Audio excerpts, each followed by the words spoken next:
the distance, but Barrera is an accomplished fighter against Jesse Hart. Good, even matchup of real light heavyweight contenders. And then, of course, the main event. That's the man who beat the man. Given all the upheaval in the heavyweight division, he went from sort of like afterthought. So it's 8:04 p.m. Eastern Standard Time, June the 14th, 2019. Here, let me do this. We are going to do some jump cuts. So I'm going to watch this real time. There's going to be two videos. There's going to be one on the undercard weigh-ins, and then I'm going to do an individual video while watching this program on the Tyson Fury Tom Schwarz weigh-in. TstreeT Controversy. This is TstreeT Controversy Live. We are 26 hours before the main events, or the main card starts. The main event card with Jesse Hart versus Sullivan Barrera and Tyson Fury versus Tom Schwarz. So now we're about to watch the weigh-ins. ESPN Prime Time on Friday night has a 2.5-hour weigh-in show, or preview show, which is what I'm about to watch right now. So I got 2.5 hours here to kill. It's going to be interesting. Please subscribe. This is TstreeT Controversy, and yeah, jump cut. We'll be right back. Garden Arena on the world-famous Las Vegas Boulevard. My name is Mark Chinook, and this is boxing. This is Top Rank, presented by Bob Arum. It all goes down tomorrow at 4 p.m. Pacific on ESPN2, and then 7 p.m. Pacific on ESPN+. There are so many people in this building right now visiting, a lot from the UK. Let's get this weigh-in started. This is who she's fighting. Here we go. Please welcome from Puerto Madryn, Argentina, Lizbeth La Leona Crespo. Oh wow. Oh wait, I'm thirsty. Let me get some of my coffee. Shit. We're gonna look down here and then look up top. Here we are.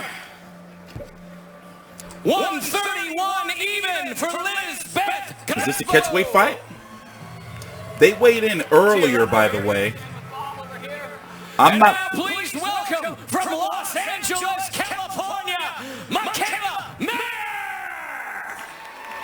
Huge fan of her.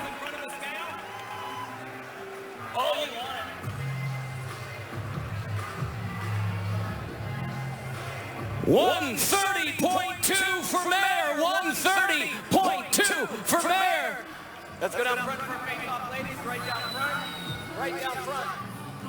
This is 10 rounds in the super featherweight division. Tomorrow on ESPN Plus. Crespo 13-4. Lizbeth Crespo is live. She's very live. She has a lot of motivation coming. That height difference. She wants to be a world champion. She started boxing to stop her father from putting his hand on her mother. She comes from that kind of background. She's the type of fighter that's not supposed to beat Mayor, but if Mayor's not on point, she can beat Mayor. When is Mayor not on point? So I wonder if they're gonna have a post-fight interview. Okay, so Sanaisa Superbad Estrada won last night, by the way, defending her 108-pound title. It is. TstreeT Controversy. This is TstreeT Controversy Live. Obviously, I'm going to be covering this fight tomorrow. Very, very busy day on ESPN Plus, all the way from the Maloney brothers starting at 6 a.m. Eastern to midday with Josh Warrington defending his IBF 126-pound title against Kid Galahad, and then the undercard starting at 7 p.m. for this card right here. So Mikaela Mayer is approaching a 130-pound title shot. I'm guessing this is, it's not for a title, so I saw that they both weighed in over 130 pounds. Also, what I was saying is the weigh-ins for Top Rank is different now. They're doing them like UFC. Oh wow, post-fight, post-weigh-in interview. I like Mark Krieger. To assure a title shot, you're ranked 1, 2, or 3. He be trying to be a little too deep sometimes, but. Well, if you know my team, you know we always come up with a solid game plan. Every opponent's different, and we want to pick those 2 or 3 things that are going to make the fight the easiest. She's very aggressive. She's going to come forward. Our hands are going to be high because we know that that's her best shot is coming over with that right hand. Hands are high, keep the space, but dig to the body when we need to. Women's boxing is still a relatively new sport What do you want young women and girls to see in you tomorrow night? I'm one of the few women who have this stage and have this platform, so I do feel a duty to go in there and not just win, but win decisively and be entertaining and impressive. I want people to say, wow, that girl can fight. That girl has really technical, sound skills, and hopefully the generation below me, it'll be an easier path to success. Good luck to you tomorrow, Mikaela. Bernardo. Thank you, Mark.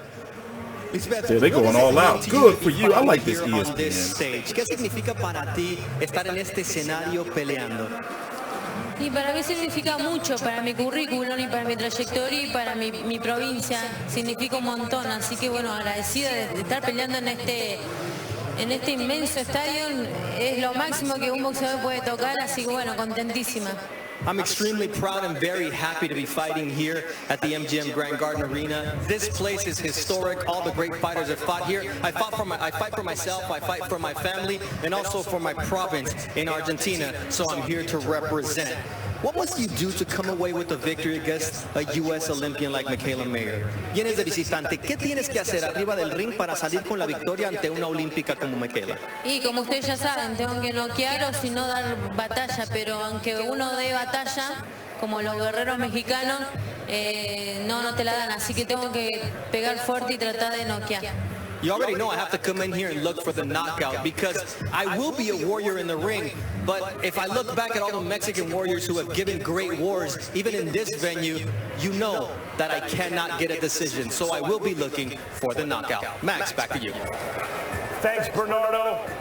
Our next Damn, Sullivan it's coming up. I don't have a shit. All right, I gotta mute this right here so I can get this in for this fight right here. Maiva Hamadushi could be, Mikaela Mayer's Delphine Persoon. If you haven't seen Katie Taylor versus Delphine Persoon, I suggest you go check that out.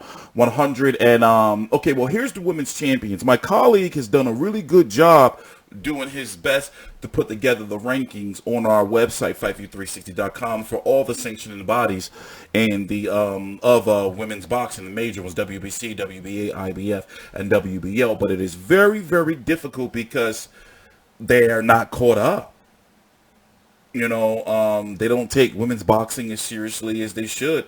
And it's hard to talk about who should be mandatories and movers and shakers when they're not consistent with this tool that I need to cover the sport. So, WBO champion is a woman by the name of Awa Brodnicka. Oh, we got to get to the next weigh-in. I'm going to talk about more of this tomorrow after the fight. So expect as soon as Mayer versus Crespo is over for me to have a post-fight video out. Jesse Hart, my man from Philly. You know, I've had the most interviews I've ever had with any boxer with him. 174. 174 for Hollywood Hart. Please welcome from Miami, Florida. By the way, Top Rank has a monopoly, somewhat of a monopoly, well, with the championships, a monopoly at 175. 173.5, 173.5 for Barrera. And now Jesse Hart is officially at 175 right now.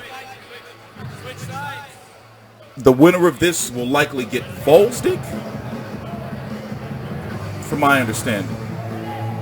By the way, Marcus Brown got in more trouble. Getting a little long in the tooth, maybe not as much tread on the tire. What do you think about Jesse Hart and his gym? This is a 50-50 fight, in my opinion. I think that Barrera's tough, man. He's a vet. And Jesse Hart, he's looking for a new home right now. You know, at 168, you know, Ramirez is a guy that kind of, you know, told him like, hey, maybe you should do something a little different. Come up to 175 and try his luck there. Honestly, I think that Jesse Hart... I talked to him at the Tevin Farmer fight against John O'Carroll in Philly. Very long, in-depth videos where he's pretty much talking about exactly what he's doing right now. So just YouTube TstreeT Jesse Hart, and you'll see the content I've done with him. Always very open and honest when you talk to him. Sullivan Barrera, you know, people may say that he's a little bit shot, you know, with the knockdown, even though he's only had 2 defeats, but he's been in some, you know, like some tough fights. You feel me? So, but however, this is going to be a really, really, really good test, you know, for Jesse Hart. Even though Jesse Hart is the favorite, I'm seeing Jesse Hart 60-40. It's a really, really good test for him at 175 pounds. Here's Sullivan Barrera now with Bernardo. Let's listen in. Tomorrow on ESPN Plus. But, you know, for my career, I'm doing 175. That was easy for me. Now, why do you think that Jesse Hart took this fight against you in his light heavyweight debut? You know, before I think so he have like Alvarez in his weight. He then Alvarez suffered surgery. He then they give me the fight. He said yes. So I think so he don't have choice. He was going to fight Eddie Alvarez. It's with Jesse Hart.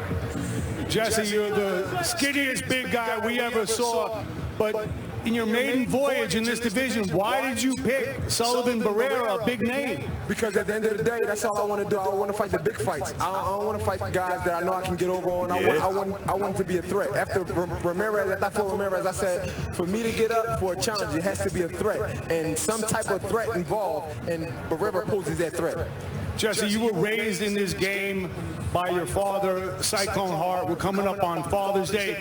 He can't be here. What would you like to say to him? I know he's watching at home.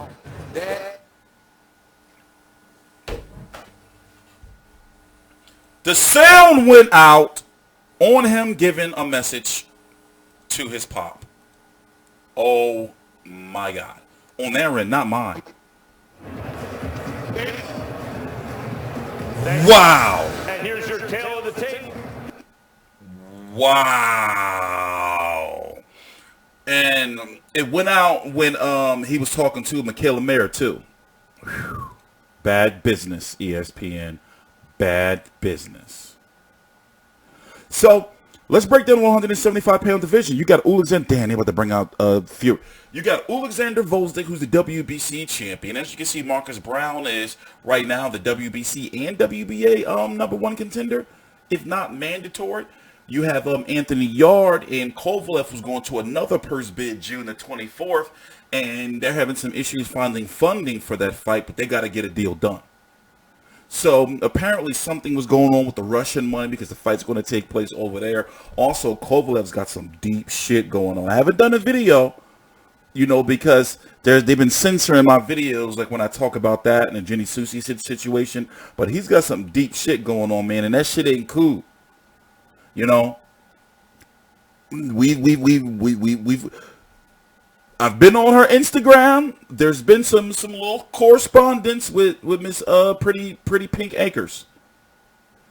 The chick that Kovalev had that, whatever. Let's just move on. Artur Beterbiev, what is he doing again? He's fighting soon, right?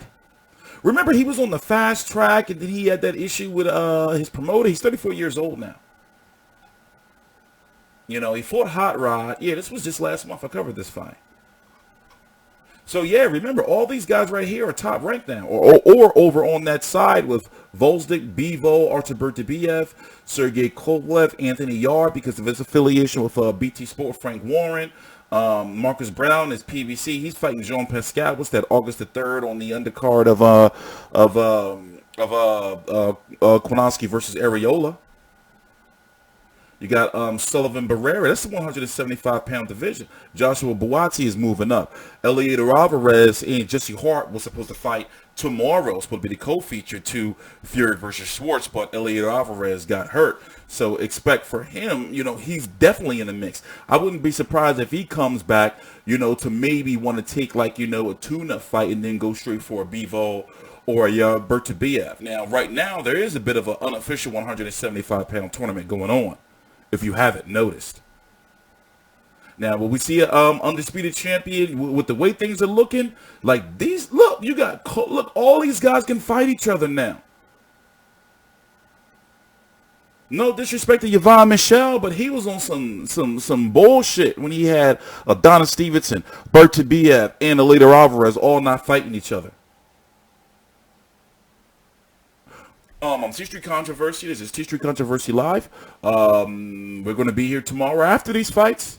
So as soon as that final bell hit ding, ding, ding, ding, ding. Want to be here? Whatever my reaction is, please subscribe. We are under a huge rebranding or restructuring or whatever you want to call it. My podcast is launching very soon. I got a secondary channel that's not even going to be secondary. I'm going to be putting a lot of work in it, just like I'm doing with this channel, TstreeT Uncut.